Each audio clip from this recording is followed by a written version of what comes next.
It's September 1941, and deep in the heart of Soviet Ukraine sits a factory so advanced, so cutting-edge, that it's producing tanks faster and better than anything the world has ever seen. This isn't just any factory. This is the Kharkov tractor plant, and it's churning out the T-34, a tank so revolutionary that German generals are literally having nightmares about it. Now here's where it gets insane. The Germans know about this factory. They know it's the beating heart of Soviet tank production. They know that if they can capture it, they don't just get a factory, they get the blueprints, the machinery, the workers, and the secrets to the tank that's tearing through their forces like paper. So they launch one of the most audacious military operations of World War II, and what happens next is a story of genius, desperation, and a twist ending that nobody saw coming. But before we dive into how the Germans pulled off the impossible, you need to understand why this factory was so incredibly important, and why the tank it was producing was making the German high command sweat bullets. Let's rewind to 1940. The T-34 tank rolls off the production line for the first time, and it's like something from the future. While other countries are still building tanks with flat armor and weak guns, the Soviets have created a monster. Sloped armor that deflects shells like they're pebbles. A powerful diesel engine that gives it incredible range and speed. And a 76mm gun that can punch through German armor from distances that make their tank crews feel utterly helpless. The first time German forces encounter the T-34 in battle, it's absolute chaos. German tank commanders are radioing back in panic, reporting that their standard anti-tank guns are bouncing off this thing like rubber balls. Imagine being a German soldier, confident in your equipment, your training, your superiority, and then this steel beast comes rolling over the hill, shrugging off your best shots, and demolishing your tanks with ease. It's terrifying, and the Germans quickly realize they have a massive problem. They're not just facing a good tank. They're facing a revolutionary design that's being mass-produced at a rate they can't match. Now here's where the Kharkov tractor plant comes into the picture. This facility isn't just impressive for its time, it's mind-blowing. Before the war, it was producing tractors using American industrial techniques. The Soviets had brought in American engineers and equipment in the 1930s, and they'd built something that combined Soviet determination with American mass-production genius. When war breaks out, this factory converts to tank production, and it becomes an absolute powerhouse. We are talking about a facility that can produce multiple T-34s every single day. It has modern assembly lines, specialized machinery, and thousands of skilled workers who know every secret of the T's construction. For the Germans, capturing this factory isn't just a military objective, it's an obsession. German intelligence has detailed reports about the plant.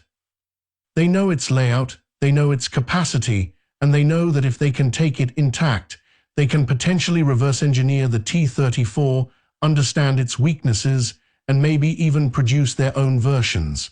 But here's the catch. The factory is deep in Soviet territory, it's heavily defended, and the Soviets know exactly how valuable it is. They're not going to just let it fall into German hands without a fight. The German plan starts taking shape in the summer of 1941.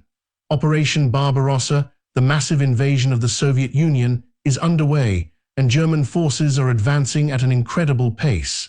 Cities are falling, the Red Army is in chaos, and the Wehrmacht is riding high on victory after victory.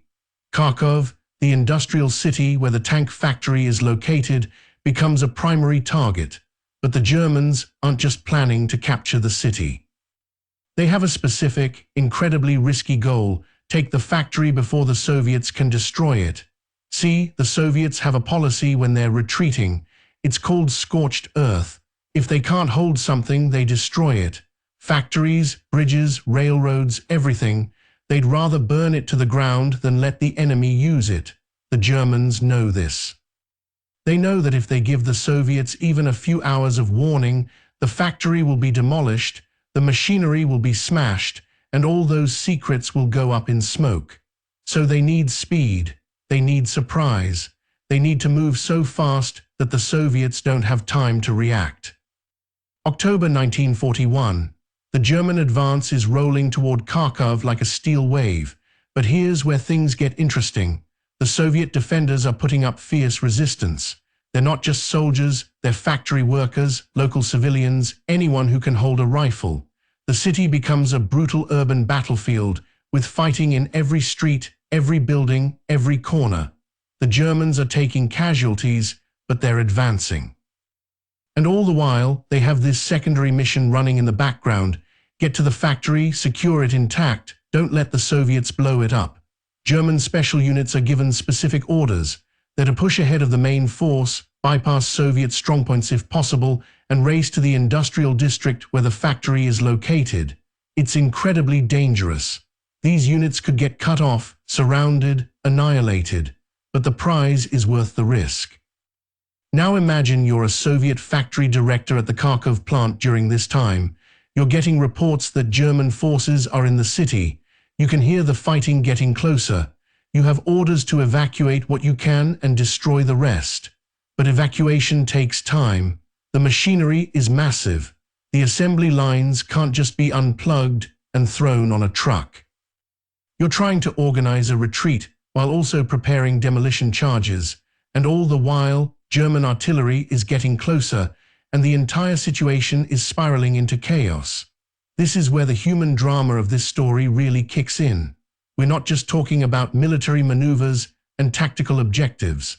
We are talking about thousands of people caught in an impossible situation, making life-or-death decisions under unimaginable pressure. The Soviets start a desperate evacuation. Trains are loaded with machinery, workers, blueprints, anything they can carry.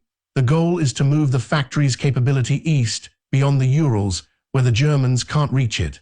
And here's something incredible. The Soviets actually managed to evacuate a huge portion of the factory's equipment. We are talking about tons and tons of machinery loaded onto trains under fire and shipped east. It's one of the most impressive logistical operations of the entire war, but they can't save everything. The factory is too big, the Germans are too close, and time has run out. The Soviet engineers start setting demolition charges. They're going to blow the remaining buildings, smash the machinery that's left, and deny the Germans their prize. October 24, 1941. German units break through the Soviet defenses and burst into the industrial district. They're moving at full speed, racing against time, because they can see smoke rising from parts of the factory. The Soviets are already starting the demolition. What happens next is absolute chaos. German soldiers are running through factory buildings, cutting wires to demolition charges, engaging in close-quarters firefights with Soviet defenders and workers who are trying to complete the destruction. It's a race against time, with explosions going off in different parts of the complex, and both sides knowing that the next few minutes will determine whether the Germans get their prize or find nothing but rubble. The Germans manage to secure large sections of the factory, but here's the twist, and this is where the story gets really interesting. What they find isn't quite what they expected. Yes, they've captured significant portions of the factory. Yes, there's machinery left behind. Yes, there are partially assembled tanks, blueprints, and materials, but the Soviets have been incredibly clever. The most critical machinery, the most important specialists, the key dyes and tools that make the T special armor possible, a lot of that is already gone, evacuated east. The Germans have captured a factory, but they haven't captured the complete knowledge and capability to produce T-34s from scratch. They've got pieces of the puzzle, but not the whole picture. But the Germans aren't discouraged. They immediately start trying to get the factory operational again. They bring in their own engineers, they repair the damage from the fighting and partial demolitions, and they start studying everything they can find. German technical teams are going through documents, examining the machinery, measuring the armor plates, analyzing the metallurgy. They're taking the factory apart piece by piece to understand how the Soviets achieved what they did. And what they discover is both impressive and frustrating. The T Sloped armor isn't just about the angle, it's about the quality of the steel and the manufacturing process. The Soviets have developed specific techniques that the Germans don't fully understand yet. The diesel engine is simpler and more reliable than German tank engines, but it requires different manufacturing approaches. Everything about the T represents a different design philosophy, and just having the factory doesn't mean the Germans can immediately replicate it. Now here's where the story takes another turn. The Germans try to use the captured factory, but they face enormous problems. First, the Soviet workers who knew how to operate the equipment are mostly gone. Second, the supply chains for raw materials have been disrupted. Third, the factory was designed to work with Soviet specifications and Soviet parts, and adapting it to German needs isn't straightforward. The Germans managed to do some production and repair work at the facility, but nothing like the output the Soviets achieved. They use it more as a repair depot for captured Soviet equipment than as a proper production facility. And here's the ironic part. While the Germans are struggling to make use of the Kharkov factory, the Soviets are already back in production in their new facilities beyond the Urals. The evacuated machinery is being set up in new buildings, and T-34s are rolling off the line again just a few months later. The Soviets have pulled off an industrial miracle, moving entire factories thousands of miles under wartime conditions and getting them back into production faster than anyone thought possible. But the story of the Kharkov factory doesn't end there. The Germans hold the city and the factory for nearly 2 years, and during that time, they learn everything they can from the captured facility. German engineers study the T-34 designs, and this knowledge influences their own tank development. When you look at later German tanks like the Panther, you can see the influence of the T-34. The sloped armor, the design philosophy, it's all there. The Germans learned from what they captured, even if they couldn't use the factory itself as they'd hoped. Meanwhile, the factory becomes a symbol in Soviet propaganda. The story of the evacuation, of workers loading machinery under fire, of the determination to keep producing even after losing the facility, it becomes a rallying cry. The Soviets are telling their people, look at what we can overcome, look at how we can adapt. The Germans can take our factories, but they can't break our will. February 1943. The Battle of Stalingrad is over, and the tide of the war is turning. Soviet forces launch a major offensive, and Kharkov becomes a battleground again. The city changes hands multiple times in brutal fighting. The factory, or what's left of it, sits in the middle of this chaos, being fought over again and again. By the time the Soviets finally retake Kharkov permanently in August 1943, the factory is in ruins. Years of war, demolitions, fighting, and neglect have taken their toll. But here's the remarkable thing: the Soviets rebuild it. After the war, the Kharkov factory is reconstructed and becomes a major center of Soviet military production again. It goes on to produce tanks for decades, including the legendary T-54 and T-55 designs. The facility that the Germans fought so hard to capture, that the Soviets sacrificed so much to evacuate and then reclaim, continues its legacy long after World War II ends.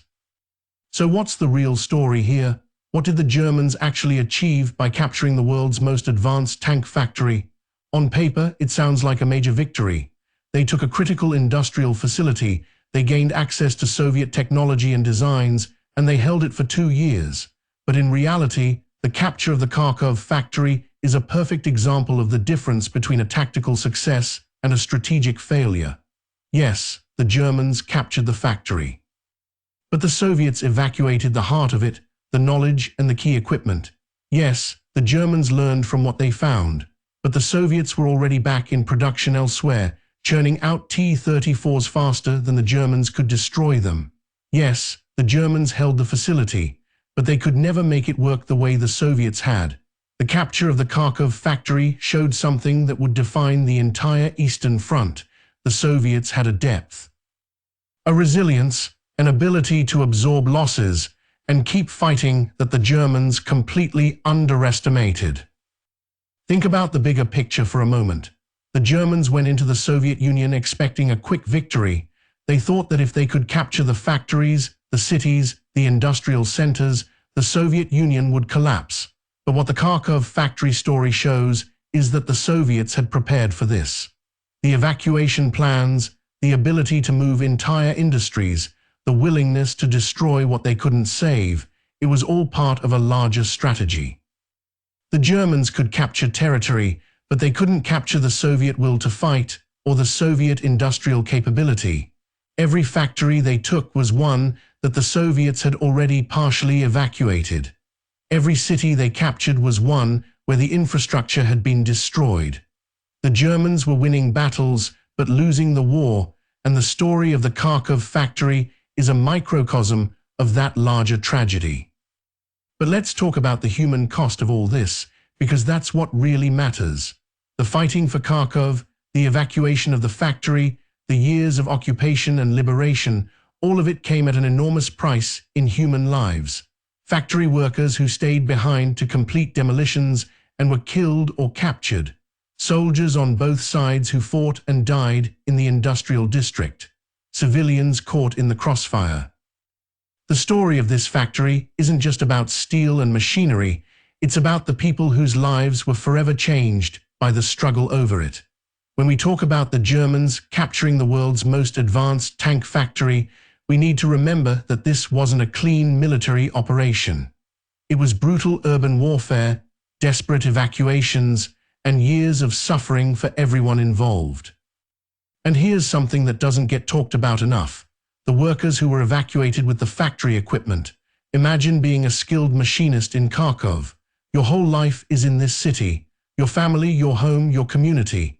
And then you're told you need to evacuate, that you're going to be sent thousands of miles east to rebuild the factory in some remote location.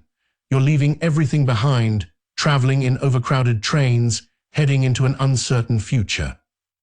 And when you get there, you're expected to immediately start setting up production again, working around the clock in harsh conditions, all while worried about your family and friends back home. These workers were heroes in their own right. They kept Soviet tank production going under impossible circumstances. They're the reason the Soviets could recover from losing the Kharkov factory. Their story deserves to be remembered. Now the Germans also learned some hard lessons from the Kharkov factory experience. The intelligence they gathered, the analysis of Soviet production methods, it all fed into their own industrial planning. But here's the thing, by the time the Germans were learning these lessons, it was already too late. The Soviet industrial machine was already ramping up, producing tanks and equipment at a rate the Germans couldn't match. The knowledge gained from Kharkov helped inform German tank design, sure, but it couldn't change the fundamental reality that Germany was fighting a war of attrition against an opponent with deeper resources and greater industrial capacity. The Germans could capture factories, but they couldn't capture the vast industrial potential of the Soviet Union. Let's talk about the technology side of this story for a minute, because it's fascinating. The T-34 wasn't just a good tank, it was a revolutionary design that changed how people thought about armored warfare. Before the T-34, tanks were designed with vertical armor, complex suspensions, and gasoline engines. The T, throughout the rulebook, sloped armor that was both stronger and lighter. A simple but effective suspension system that could handle rough terrain. A diesel engine that was less likely to catch fire and gave better range. Wide tracks that distributed weight and provided better mobility in mud and snow. Every aspect of the design was optimized for mass production and battlefield effectiveness. When German engineers examined the T-34s they found at Kharkov, they were impressed and frustrated in equal measure. Impressed by the cleverness of the design. Frustrated that they hadn't thought of these solutions first. The T-34 was proof that the Soviets weren't just copying Western designs. They were innovating in ways that made German engineering look overcomplicated. And this brings us to one of the great ironies of World War II. The Germans prided themselves on their engineering and their industrial prowess. They built incredibly sophisticated weapons, complex tanks with interleaved wheels and high-velocity guns, but the Soviets beat them with simplicity and quantity. The T-34 was easier to build, easier to maintain, and easier to crew than German tanks. It wasn't perfect. Early T-34s had terrible visibility and cramped interiors. The transmission was balky and the crews had to fight the controls. But it worked. It was good enough to get the job done, and the Soviets could build thousands of them. The Germans, meanwhile, were building masterpieces like the Tiger and Panther tanks that were mechanically complex, resource-intensive, and produced in relatively small numbers. The capture of the Kharkov factory gave the Germans insight into Soviet design philosophy, but it didn't change their own approach.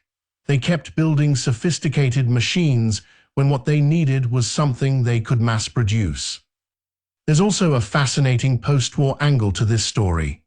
After the war, when historians and engineers started really digging into what happened at Kharkov and other evacuated Soviet factories, they realized they were looking at one of the greatest logistical achievements in history. The Soviets moved over 1,500 major industrial facilities to the east between 1941 and 1942. We're talking about millions of tons of equipment, millions of workers and their families, all relocated under wartime conditions while fighting a desperate defensive war. It's almost impossible to comprehend the scale of this operation. And it worked. Soviet industrial production actually increased during the war, even after losing huge amounts of territory in the West. The factories that were evacuated, including significant portions of the Kharkov tank plant, were not only rebuilt, they were expanded. By 1943, the Soviet Union was outproducing Germany in tanks, aircraft, and artillery by massive margins. The Germans captured the factory, but they lost the industrial war. So what's the ultimate lesson of the Kharkov tank factory story? Maybe it's this: in modern warfare, resilience matters more than any single victory. The Germans won the battle for Kharkov. They captured the factory. They held it for 2 years, but they lost the war because the Soviets had the depth and the determination to absorb those losses and keep fighting. The factory was important, but it wasn't irreplaceable. The knowledge was valuable, but it was already shared among thousands of evacuated workers and engineers. The Germans thought they were capturing the heart of Soviet tank production, but they were really just taking one piece of a much larger industrial system. And while they were trying to figure out how to use what they'd captured, the Soviets were already building new factories, training new workers, and rolling out new tanks. The capture of the Kharkov factory is a story about the limits of tactical brilliance in the face of strategic reality. Think about the broader implications of this for a moment. World War II wasn't just won on battlefields. It was won in factories, mines, farms, and shipyards. It was won by the side that could produce more tanks, more planes, more bullets, and more of everything needed to fight a modern war. The Germans were tactically brilliant. Their soldiers were well trained, and their equipment was often superior. But they were fighting opponents, the Soviets in the East and the Americans and British in the West, who could simply outproduce them. Every tank the Germans destroyed was replaced by 2 more. Every factory they captured had already been evacuated. The industrial might of the Allies, and especially the Soviet Union's ability to relocate and rebuild its industry, was something the Germans couldn't overcome. The Kharkov factory story is just one example of this larger pattern, but it's a perfect illustration of why Germany was always going to lose the industrial war. And let's not forget the impact this had on the soldiers on the ground. For the German troops who fought to capture the factory, it must have seemed like a significant victory. They'd taken a major objective, they'd captured important facilities, and they'd dealt a blow to Soviet production capabilities. But over time, as the T-34s kept coming, as Soviet resistance stiffened, as the war ground on year after year, those same soldiers must have started to wonder if their victories meant anything. The Soviets just kept fighting. The tanks kept rolling off production lines somewhere in the east. The industrial capacity that the Germans thought they'd crippled by capturing Kharkov was still churning out war material at an incredible rate. For the Soviet soldiers, meanwhile, the story of the factory's evacuation and eventual recapture must have been a source of pride and motivation. It showed that no matter what the Germans captured, the Soviet Union could adapt and overcome. The Kharkov tank factory story also highlights something about the nature of modern warfare that's still relevant today. In an industrial war, the factories are just as important as the front lines. The people who design the weapons, build them, and keep them running are just as crucial as the soldiers who use them. The Germans understood this intellectually, which is why they made capturing the factory such a priority, but they didn't fully grasp the implications. They thought that taking the factory would cripple Soviet tank production. They didn't anticipate that the Soviets would have the foresight to prepare evacuation plans, the logistics to execute them, and the industrial capacity to rebuild elsewhere. It's a lesson about the importance of industrial planning and strategic depth that militaries are still studying today. Now let's consider what might have happened if things had gone differently. What if the Germans had captured the factory completely intact, with all the machinery and workers still in place? What if they'd been able to convert it to producing tanks for their own use? It's an interesting thought experiment, but realistically, it probably wouldn't have changed the outcome of the war.